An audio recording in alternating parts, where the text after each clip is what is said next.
Hey everyone, welcome back to Crypto Cash. Thanks again for joining me here. Hope you're having an amazing day. Taking a quick look here again at Bitcoin, seeing what's going on.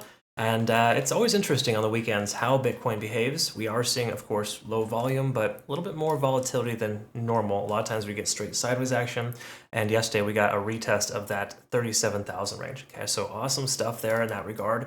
And ultimately, what we want to look at is a few key factors here. So we can just jump right in. And again, thank you very much for liking and following the video if possible. More so just liking it and commenting. Greatly appreciate that if you could. Just before we get started, I always forget to ask, and sometimes we forget to do that, and it really does help the channel. So thanks so much for that. I greatly appreciate it. So what we want to look at, of course, is liquidation levels and just kind of quickly double check if we got some new ones here, which we do. The last couple of days, we've got some lower liquidation levels at about 35,300. So basically these are low leverage, essentially, where they're using 5 to 10x leverage. We got an approximation of about 35,300 there. And then we got some shorts as well with low leverage at about 38,200. Okay, so they're both kind of hedged just above the most recent highs, which is a really common place to be, the most recent highs and lows. We take a look, of course, at liquidations. A lot less liquidations are occurring this weekend, which is par for the course. Not a ton of movement. We can see retail is a little more active today than yesterday, which isn't really a big surprise. Again, weekends, you don't see whales moving too much. Same thing with the longs here. And I actually got the question the other day, just recently, as a matter of fact, I think I saw on Twitter, somebody was talking about, misunderstanding longs versus short leverage. And the simple way to understand it is the more longs we have in the market, the more likely they are to get wrecked. So it's not a bullish sign when we see longs getting hit. It's actually a bearish sign in a lot of ways when you see more of those in place. So with us here seeing more shorts in place right now, that does give the long a little bit more bias there and have a little bit more potential for them to essentially get liquidated. Again, that all kind of falls into this open interest / liquidation heat maps that we take a look at frequently, mainly because we want to understand levels that are kind of targets for the bulls and the bears, or the whales essentially, right? So if we take a look at the longs here, most recent last 12 hours, we haven't seen a lot of longs opened, but we do have the most amount at about 36,600. Okay? So they're barely underwater there. Probably a very similar scenario there as well for shorts, exactly the same place. So we can summarize that the most open interest right now, the most interest at a specific price point is 36,600. So 36.6 is that desirable level, so to speak, for longs and shorts. Now, if we take a look at the last 7 days of trading here, once again, not a ton of liquidation data because of the fact that there hasn't been, like, the price has been fairly stagnant. So if we can kind of see the price going sideways here, that has a lot to do with it. In fact, why don't we just go ahead and take a look at the last 30 days, essentially, and kind of get better perspective because we will see a little bit more concentration there. We can see there's a lot more longs in potential liquidation than shorts. Okay, again, all the more reason why we could expect the price to come down to that level and get swept at that 33,000 range. I've been talking about 33,000 for a while. That is kind of one of those areas that's a focal point for the whales. That'd be a bouncing point.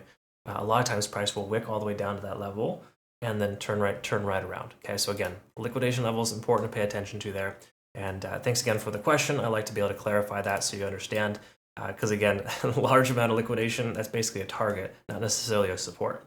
But it does also help us understand that there's a lot more people kind of thinking that way too, which is all the more reason why they get wrecked, because the whales like to do the opposite. Okay? So again, you want to kind of play the whale games, not necessarily the retail games. And if Tom, Dick, and Harry are short at this specific level, there's a good chance they're going to get wiped out because of the fact that everyone else is thinking the same thing, and that's how the whales strike. Okay, so just be mindful of that. Let's quickly look at the weekly time frame here, kind of get some big picture stuff, because the weekly candlestick is about to close, and I think it's important to recognize a few key factors here. And just to note, we do have somewhat of a doji candle, but it's more of a bearish doji, so it does imply that we could further see a potential reversal here. I wouldn't say dramatic or amazing. Once again, 33,000 I would say is probably the most immediate lowest point. I have some limit orders at 33,000 myself personally, just for my spot bag to kind of add as the price goes down if it does. Okay. The key takeaway here, though, on the weekly to me is that RSI is still over 70, so we're still overextended, but the money flow index is coming down. So we see less money flowing into this coin in the last 14 candles than we do now. Basically, what that means is the last week was a little more bearish than the prior weeks, of course. You can see that on the charts. It's pretty obvious. But either way you look at it, all the moving averages are below the price action. Nothing really too crazy here. And once more with the MACD, we're still converging here. So by no means am I saying that the price is going to drop super hard. Still very bullish on this coin. Okay. Let's go ahead and take a quick look here at the daily and work our way down. Let me go ahead and remove this alert here as well and see kind of what's going on. Okay, so on the daily time frame, I want to recognize a couple of things. We talked about this previously. We're still maintaining above the 20-day SMA. That's all well and good. Okay, we are also above 50, below 70 in the RSI. Fantastic place to be, not bullish or bearish. There's no major divergence here, so to speak, but we can see, of course, the RSI coming down, and I wouldn't say the price is coming up, but it is sort of still increasing. Okay, so this is somewhat of a bullish divergence, because again, as the RSI comes down, you have more propensity for people to want to buy in because the average price is getting average, right? People are like, okay, well, I'm used to this price now. I'm going to buy because I feel like it's a good value. It's not coming down any lower. So people are more willing to buy here. The price coming up as well, that kind of confirms the fact that we could very well see the price continue higher. Again, this is just a small piece of the pie. This is definitely not something or reason to take the trade, but absolutely something you may want to pay attention to. Let's take a quick look at the 4-hour time frame and kind of just summarize a few things here as well. Okay, so let's see. With the 4-hour time frame, we looked at this previously as well, where we're kind of maintaining right at 50 on the RSI. It's not a great place to be. It's kind of like this indecisive moment.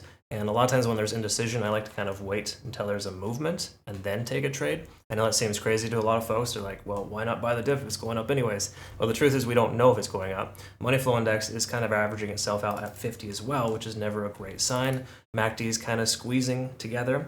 And it's the same concept as Bollinger Bands. When things get really tight, that means there's somewhat of a breakout that's going to occur soon. So I'm fairly confident we're going to see some movement here in the next week, some pretty significant movement, either up or down. It's hard to say specifically.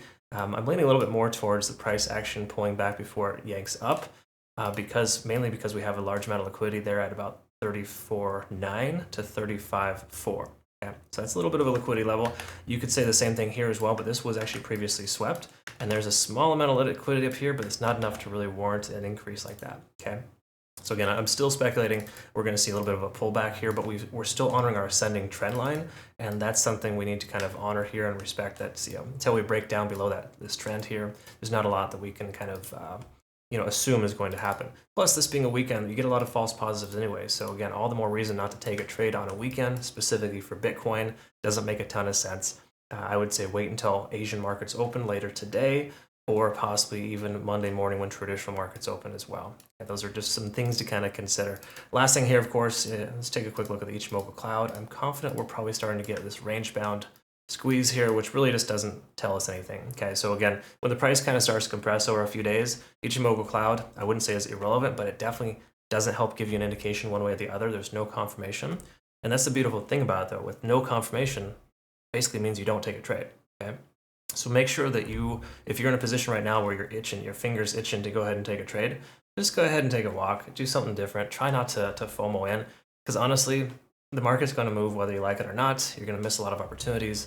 And the key takeaway here is that there's a lot more reasons not to take a trade with Bitcoin than there is to take a trade. Okay? Again, good traders look for reasons not to take a trade, and I don't think we should take one right now for Bitcoin. So I just think at this point, patience is key. Okay, I know that's a tough thing for you to understand. At least some of you. I know a lot of you are actually doing really well, and it's cool. In our comments in Discord, we were talking about patience recently and just how important it is. And I see a lot of people are learning, so super happy about that. If you want to learn more, of course, we got a really cool Trading Academy community and signals group over here. Obviously, those are optional. That's a paid service if you want access to signals where we just take. I share my trades with you, but we've got some really cool group folks here. Everyone's willing to kind of help out and lend a hand, so it's just awesome to be part of that. So again, kudos to my Discord, Telegram, and Twitter users. Greatly appreciate you guys. All right, thanks again so much. Once again, like the video if you could, please. Have a good rest of your day, and we'll look forward to seeing tomorrow's video. Take care. Thank you.